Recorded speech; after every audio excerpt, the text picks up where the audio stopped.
بسم اللہ الرحمن الرحیم۔ السلام علیکم معزز سامعین، سلطان اورحان خان کی قسط نمبر 13 کے ساتھ میں ہوں عدیل احمد اور آپ دیکھ رہے ہیں ہمارا یوٹیوب چینل۔ معزز سامعین، سلطان اورحان خان جانتا تھا کہ جب تک قسطنطنیہ کا بادشاہ اور اس کا داماد ایک بہت بڑے لشکر کے ساتھ ایشیا میں موجود ہے، وہ چھیڑ چھاڑ کرتے رہیں گے اور کسی بھی صورت ان علاقوں میں امن قائم نہیں ہونے دیں گے جو مسلمانوں نے ان سے چھینے ہیں۔ ان حالات کے تحت جب سلطان نے اندازہ لگایا کہ یونانیوں پر ضرب لگانے کے لیے اب اس کی عسکری طاقت بہت پہلے سے کہیں زیادہ ہے، تب دو مقاصد کے تحت سلطان اورحان خان اپنے لشکر کے ساتھ نائکومیڈیا شہر سے نکلا اور دشمن کی طرف بڑھنے لگا۔ اب سلطان کے سامنے پہلا مقصد یہ تھا کہ اینڈرونکس کو ایسی بدترین شکست دی جائے تاکہ وہ آئندہ مسلمانوں کے ساتھ جنگ کرنے کا سوچ بھی نہ سکے اور اپنے لشکر کو لے کر قسطنطنیہ واپس جانے پر مجبور ہو جائے۔ سلطان اورحان خان کا دوسرا مقصد نائسیا شہر پر قبضہ کرنا تھا۔ برسا اور نائکومیڈیا، اس کے بعد اگر نائسیا پر بھی مسلمانوں کا قبضہ ہو جائے تو پھر ایشیا کی سرزمینوں، خاص کر اناطولیہ کے میدانوں میں یونانیوں کا زور ٹوٹ جانا تھا۔ مسلمانوں کی سلطنت مضبوط و مستحکم ہو سکتی تھی۔ ادھر اینڈرونکس اور اس کا داماد بھی جنگ کے لیے پوری طرح تیار تھے۔ انہوں نے اپنے لشکر کی تعداد پہلے کی نسبت بڑھا لی تھی۔ قسطنطنیہ سے کمک پہنچ چکی تھی۔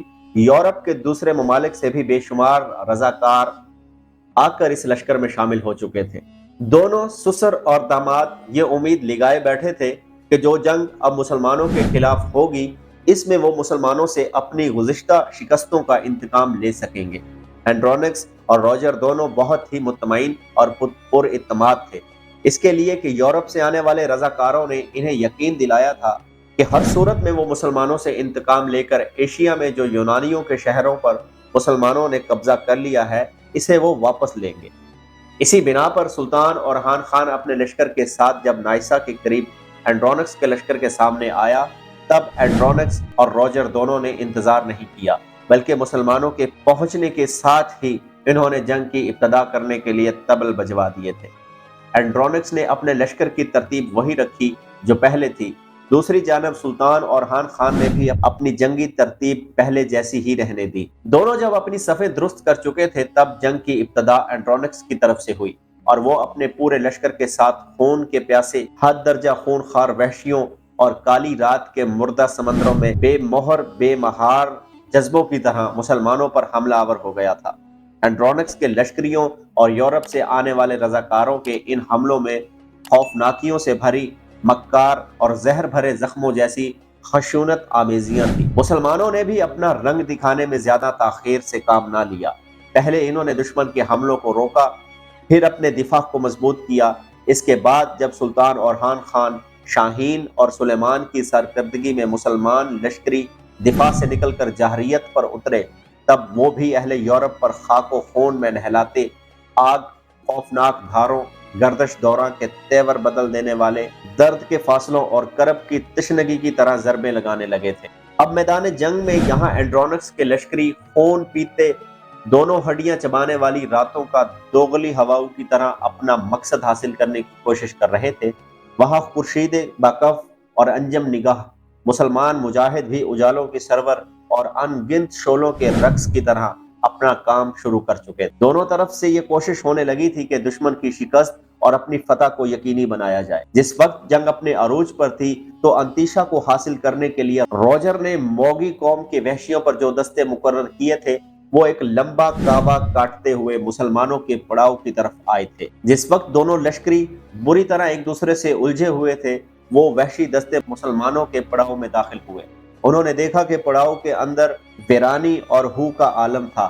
یہ صورتحال ان کے لیے یقیناً خوش کن تھی اور انہیں یقین تھا کہ وہ ہر صورت میں انتیشا کو واپس لے کر اپنے لشکر میں لے جانے میں کامیاب ہو جائیں گے۔ پڑاؤ کا ویران ہونا اور انہیں وہاں کسی لشکری کا دکھائی نہ دینا انہیں اپنی کامیابی و کامرانیوں کی جھلک دکھا رہا تھا، لیکن ان کی بدبختی کی ابتدا اس وقت ہوئی جب وہ پڑاؤ کے اندر تھوڑا سا ہی داخل ہوئے تھے کہ اس سناٹے میں انہیں چیتوں کی طرح چنگھاڑتی ہوئی ایک آواز سنائی دی۔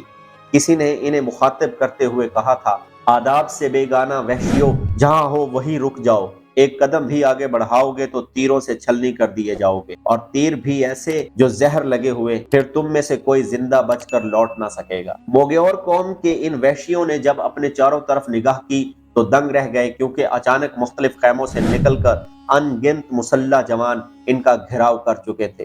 ان کے ہاتھوں میں کمانیں تھیں جن پر تیر چڑھے ہوئے تھے اور جنہیں وہ چلانے کے لیے کھینچ بھی چکے تھے۔ پھر وہی خوفناک آواز ان کی سماعت سے ٹکرائی تھی، ذلت و پستی کے گماشتوں، ازلی ابدی شیطانوں، جولانی گاہ تیر کے امین، پر اگر تم نے میرا حکم ماننے میں تاخیر کی تو بے موت مارے جاؤ گے۔ میں زیادہ دیر تمہیں برداشت نہیں کروں گا، اپنے ہتھیار پھینک کر گن کے 20 قدم پیچھے ہٹ جاؤ، اور تم میں سے جو ایسا نہیں کرے گا وہ اپنے دل کے کرتاس پر لکھ لے کہ وہ اپنے اسم پر اپنے حوالے سے بھی محروم ہو جائے گا، قبل اس کے کہ میں اپنے ساتھیوں کو حکم دوں کہ وہ تم پر تیروں کی بارش کر کے موت کے منہ میں دھکیل دے۔ 20 قدم پیچھے ہٹ جاؤ۔ میگور قوم کے ان وحشیوں نے بہت ہی جلد فیصلہ کر لیا تھا کہ ہتھیار پھینک دینے اور پیچھے ہٹ گئے۔ دیکھتے ہی دیکھتے کچھ مسلح مسلمان آگے بڑھے۔ پہلے انہوں نے ان کے ہتھیاروں پر قبضہ کیا، اس کے بعد ان سب کو انہوں نے رسیوں میں جکڑ کر بے بس کرنا شروع کر دیا تھا۔ ادھر میدان جنگ میں بڑی تیزی سے تبدیلی رونما ہونے لگی تھی۔ قسطنطنیہ کا شہنشاہ اینڈرونکس اپنے لشکر کے بیچ میں ہوتے ہوئے اپنے لشکریوں کو جنگ کے لیے ابھار رہا تھا اور طرح طرح کے وعدے کرتے ہوئے مسلمانوں کے خلاف انگ یخت کر رہا تھا۔ دوسری جانب اپنے لشکر کی اگلی صفوں میں روجر بھی چلا چلا کر مسلمانوں پر ضرب لگانے اور اپنی فتح کو یقینی بنانے کے لیے اپنے لشکر کو جوش دلا رہا تھا۔ لیکن ان کے سارے جذبے، سارے احساسات اس وقت برف ہونا شروع ہو گئے جب مسلمانوں نے اگلی صفوں کا قتل عام کرنے کے بعد پچھلی صفوں پر ضربے لگانا شروع کر دی۔ اینڈرونکس کے لشکریوں نے جب دیکھا کہ اگلی صفوں کو مسلمانوں نے مکمل طور پر تباہ کر دیا ہے اور اب وہ پچھلی صفوں کا قتل عام شروع کریں گے، تو وہ جنگ سے جی چرانے لگے تھے۔ ان کی اس کم حوصلگی کو روجر اور لشکر کے وسط میں کھڑے اینڈرونکس نے بھی محسوس کر لیا تھا، اور وہ یہ بھی جان گئے تھے کہ جنگ اگر کچھ دیر اور رہی تو انہیں بدترین شکست کا سامنا کرنا پڑے گا اور ان کے لشکر کا چاروں طرف سے قتل عام شروع ہو جائے گا۔ یہ صورتحال دیکھتے ہوئے پیغام رسانی کے ذریعے اینڈرونکس اور روجر نے مشورہ کیا۔ پھر وہ ایک دم پسپا ہوئے اور اپنے لشکر کے ساتھ وہ نائسیا شہر میں محصور ہو گئے تھے۔ سلطان اورحان خان کے ہاتھوں اینڈرونکس کے لشکر کی یہ تیسری اور بڑی اور بدترین شکست تھی۔ پہلی برسا، دوسری نائکومیدیا اور تیسرے نائسا شہر کے نواح میں دشمن کے بھاگ جانے اور نائسا شہر میں محصور ہونے کے بعد سب سے پہلے سلطان اورحان خان نے اپنے زخمیوں کی دیکھ بھال کا حکم دیا۔ اس کے بعد نائسیا شہر کے بالکل قریب خیمے نصب کر کے ایک شہر آباد کر دیا تھا۔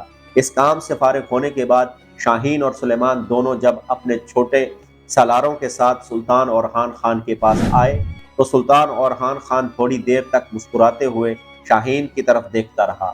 اس موقع پر شاہین نے اورحان خان مخاطب کیا، سلطان محترم، خیریت تو ہے؟ جس انداز میں آج آپ میری طرف دیکھ رہے ہیں اس انداز میں پہلے کبھی نہیں دیکھا تھا۔